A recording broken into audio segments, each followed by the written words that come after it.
Assalamualaikum warahmatullahi wabarakatuh. Berjumpa kembali dalam video Jejak Peradaban dalam episode Ekspedisi Al-Quran Islamtoday.id. Ekspedisi mengulik sejarah dari sumber data-data primer.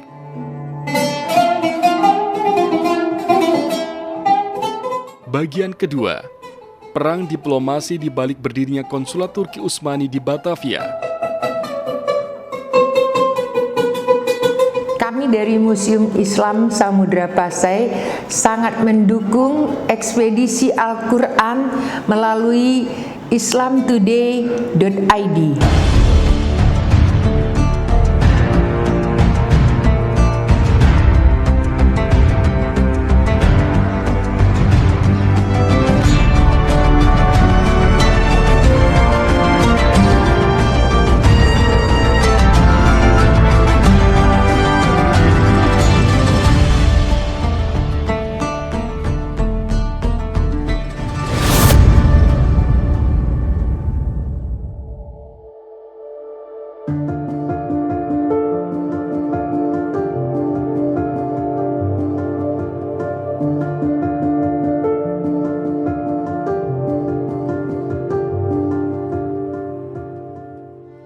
Dalam video sebelumnya telah diuraikan tentang data korespondensi surat Sultan Mansur Shah untuk Sultan Turki Utsmani yang dikirim ke kantor pusat Daulah Aliyah Utsmaniyah melalui mantan Gubernur Jeddah, Hasib Pasha. Dalam suratnya, Sultan Mansur Shah menyampaikan jika Belanda melakukan sejumlah tindakan keji, mulai dari pelarangan haji, kristenisasi, melarang aktivitas keilmuan, hingga penerapan sistem kerja paksa kepada penduduk di Jawa. Mereka membunuh ulama dan melarang para sarjana Islam melakukan aktivitas keilmuan. Anak-anak rakyat disuruh untuk mempelajari buku-buku mereka. Dan mereka menggalakkan orang-orang untuk saling mempermalukan. Selebihnya dipaksa melakukan pekerjaan-pekerjaan berat, baik itu laki-laki, perempuan, maupun anak-anak dengan tanpa upah. Kondisi ini mengundang keprihatinan Sultan Turki selaku pelindung negeri-negeri Islam. Sultan Turki Utsmani merasa perlu melindungi seluruh jiwa kaum muslimin. Penduduk di Jawa dianggap Sultan Turki sebagai rakyatnya. Menanggapi surat dari Sultan Mansur Shah ini, Sultan Turki Utsmani kemudian melakukan investigasi untuk meneliti lebih lanjut. Sikap kehati-hatian Sultan Turki Utsmani dalam merespons surat Sultan Mansur Shah nampak dalam beberapa dokumen lanjutan surat ini untuk Gubernur Jeddah. Sultan Turki Utsmani tidak serta-merta mengizinkan permohonan pernyataan perang dari Sultan Aceh untuk menyerang kantor pusat Belanda di Batavia. Sultan Turki Utsmani membentuk majelis khusus Syekh Al-Islam untuk bermusyawarah dan melakukan investigasi secara lebih mendalam tentang kondisi yang sesungguhnya terjadi di Kepulauan Melayu. Sejauh mana hubungan antara para penguasa di negeri-negeri Melayu dengan Eropa? Bagaimana hubungan antara para penguasa di negeri ini, khususnya Sumatera dan Jawa, dengan Belanda? Apakah hubungan tersebut karena permintaan Belanda, ataukah Belanda hadir secara invasi militer, ataukah hubungan mereka karena pertemanan biasa? Bagaimana sepak terjang Belanda dan Inggris di Kepulauan Melayu, Asia Tenggara dan termasuk di dalamnya adalah Nusantara? Turki Utsmani juga memerintahkan Gubernur Jeddah selaku penguasa Hijaz untuk meneliti kembali berapa dari pulau ini yang telah dikuasai oleh Belanda. Dari hasil investigasi mendalam dari para ahli dari pihak Turki Utsmani dan juga masukan dari penguasa Hijaz dan Syarif Mekah yang diketuai oleh Syekh Muhammad bin Ahmad Bajani, menemukan fakta bahwa para penguasa lain di Kepulauan Melayu selain Sultan Aceh juga ternyata mereka mengeluhkan hal yang sama dengan Sultan Aceh Darussalam, bahkan juga meminta hal yang sama sebagaimana dalam surat Sultan Mansur Shah. Para penguasa di wilayah ini juga telah mengirimkan surat hampir senada dengan surat Sultan Mansur Shah. Di antaranya juga terdapat surat dari Sultan Riau bernama Sultan Amir bin Ali bin Ja'far untuk Sultan Turki Utsmani Terdapat pula surat senada dari Toha Saifuddin bin Muhammad, penguasa asal Jambi, dan terdapat pula surat-surat dari penguasa asal Jawa yang telah mengirimkan surat senada untuk Sultan Turki Utsmani. Hal ini karena para penguasa negeri-negeri Melayu Nusantara telah memiliki hubungan yang lama dengan Turki Utsmani melalui Gubernur Hijaz dan Syarif Mekah. Dokumentasi korespondensi otentik surat menyurat ini selengkapnya dapat dibaca dalam buku berjudul Sejarah Islam di Nusantara, menandai fase Mulkan Jabariyah, jilid kedua, hasil riset tim peneliti Sultanate Institute yang diterbitkan oleh Media Literasi Nesia.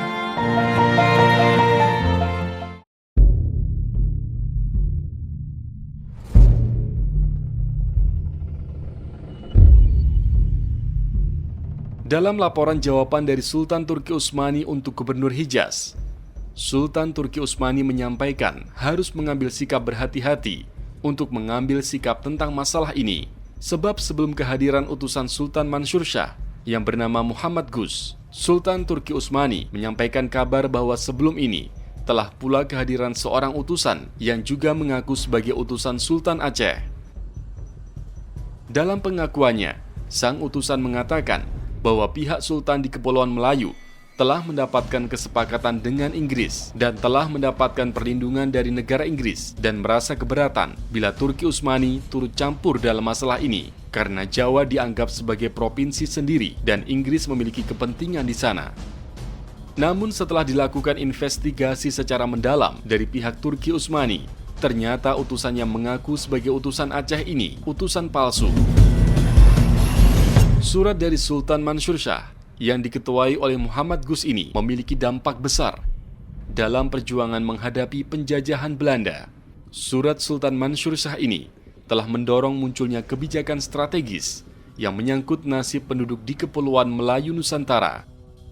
Salah satunya ialah berdirinya konsulat Turki Utsmani di Batavia dan Singapura.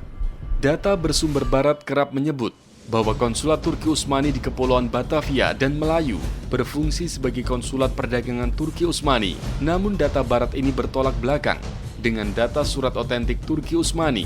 Kebijakan mendirikan konsulat Turki Utsmani di Batavia ini ditempuh oleh Sultan Turki Utsmani dalam rangka melindungi penduduk Pulau Jawa dari tekanan Belanda.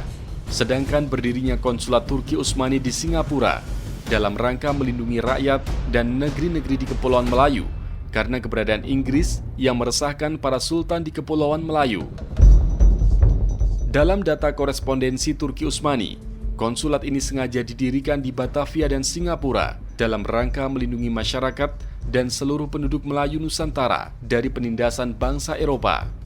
Kebijakan ini disebut dalam surat balasan Turki Utsmani sebagai bentuk perbaikan status hubungan antara Turki Utsmani dengan negeri-negeri Muslim di Kepulauan Melayu yang telah terjalin sejak lama. Perdana Menteri Turki Utsmani mengajukan nama Sayyid Hizirzade Sayyid Aziz Effendi sebagai calon konsulat kehormatan di Batavia. Dalam surat tertanggal 17 Februari 1882 itu, Sayyid Hizirzade Sayyid Aziz Effendi dinilai memiliki karakter yang baik, kompeten, dan peduli. Namun upaya penempatan konsul Batavia baru terrealisasi setelah pada 21 April 1883. Pemerintah Turki Utsmani akhirnya menunjuk Syed Aziz Effendi dari Baghdad sebagai konsul kehormatan di Batavia. Galip Bey dari Divisi Translasi Biro Kementerian Luar Negeri Utsmani ditunjuk sebagai konsulat jenderal resmi pertama di Batavia.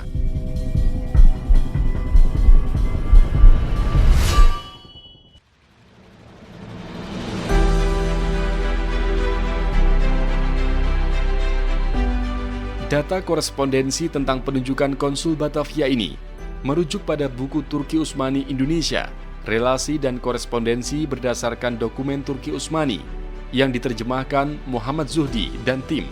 Istanbul, Hite Holdings 2017. Surat permohonan yang disampaikan oleh Menteri Luar Negeri kepada pemerintah Turki Utsmani atau Sadaret menjelaskan sebagai berikut. Kedutaan Hague, S. Gravenhage, menjelaskan bahwa untuk menjaga masyarakat Turki Utsmani di Jawa, maka diperlukan pendirian sebuah konsulat di sana. Pengangkatan seorang konsul ini menelan biaya seharga 10.000 kurus per bulan. Tetapi Kementerian Luar Negeri tidak mempunyai anggaran tersebut, sehingga jika terjadi sesuatu yang mendesak di masa depan yang memerlukan diambilnya tindakan, maka dananya akan dipotong dari pembelanjaan yang sah dari pemasukan konsulat. Sayyid Hizir Zadi Said Aziz Effendi dengan karakter yang kompeten dan peduli ditawarkan oleh Perdana Menteri yang agung sebagai calon konsulat kehormatan. Dalam petisi yang diserahkan oleh Perdana Menteri kepada Sultan Turki Utsmani ini mengindikasikan bahwa surat permohonan yang dikirim oleh Menteri Luar Negeri telah disampaikan untuk meminta persetujuan Sultan. Dalam balasannya, dinyatakan bahwa surat permohonan oleh Perdana Menteri dan surat permohonan yang terlampir masih diperiksa oleh Sultan, dan ia menyetujui Sayyid Aziz Effendi sebagai konsulat kehormatan Batavia. 17 Februari 1882. Penempatan konsulat Utsmani di Batavia memainkan peran penting dalam menjalin hubungan antara Utsmani dan masyarakat yang tengah dijajah Belanda. Konsulat ini meningkatkan hubungan antara Jawa dengan Utsmani. Pelajar-pelajar Muslim dari Jawa mendapat kemudahan untuk mengakses pendidikan di Istanbul dan negeri-negeri Muslim lainnya. Hubungan Jawa dengan Utsmani mulai meningkat setelah Utsmani membuka konsulatnya di Jawa. Misalnya seperti pengiriman pelajar dari Jawa ke Istanbul untuk mendapatkan pendidikan modern di sekolah-sekolah Utsmani. Dalam dokumen surat menyurat antara Konsulat Jenderal Turki Utsmani di Batavia dengan Sultan Turki Utsmani inilah banyak ditemukan catatan yang menerangkan tentang sepak terjang Belanda yang melakukan kampanye hitam dengan mengaku sebagai perwira utusan Turki Utsmani.